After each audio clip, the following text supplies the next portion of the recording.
So I had said I might be doing a follow-up video on the Spitfire 6 graphics card cooler from Thermalright, and here it is. So I've actually installed the Thermalright fan that they've given to me along with it. This is a 140mm fan, and I just want to I just want to demonstrate the ludicrous size of this cooler setup. I mean, I love it. It's terrific. But so this is a Radeon 5850 Eyefinity 6 edition. So I don't think Thermalright even knew this yet, but it actually fits. It's completely 100% compatible with this special card right out of the box. So let's go over the installation procedure that I used really quickly here. It's not nearly as complicated as it looked when I was unboxing it. I thought there were all these screws and brackets and all this stuff, and I was like, oh, this is pretty confusing.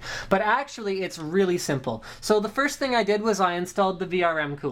So all that was one strip of thermal interface material.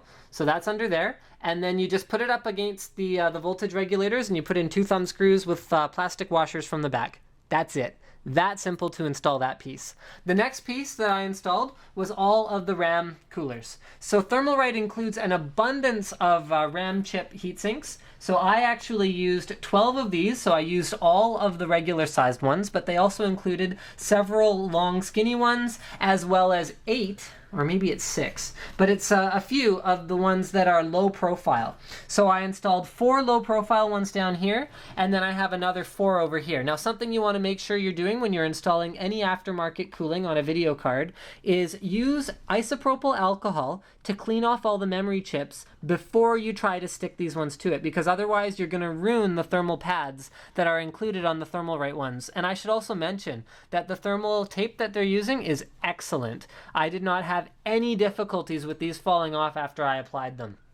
And I have run into that before in the past. So the next piece that I installed was just the, this is a hold down plate right here that goes over top of the GPU cooler itself. Now you can install this both ways. It is symmetrical. If you check out my unboxing, you can see that both of these surfaces are lapped flat. So you can make it so that when the card is installed, the cooler either towers up towards the CPU, or it can go down towards the other expansion cards. And then it actually doubles as a cooler for all your expansion cards, because you can have the fan blowing down onto all of your other expansion cards as well. So that's kind of a neat perk to installing this. So basically, you put the hold down over top, you put these little thumb screws through, and then on the back, you just put a washer, a rubber washer, a back plate, and then one more thumb nut.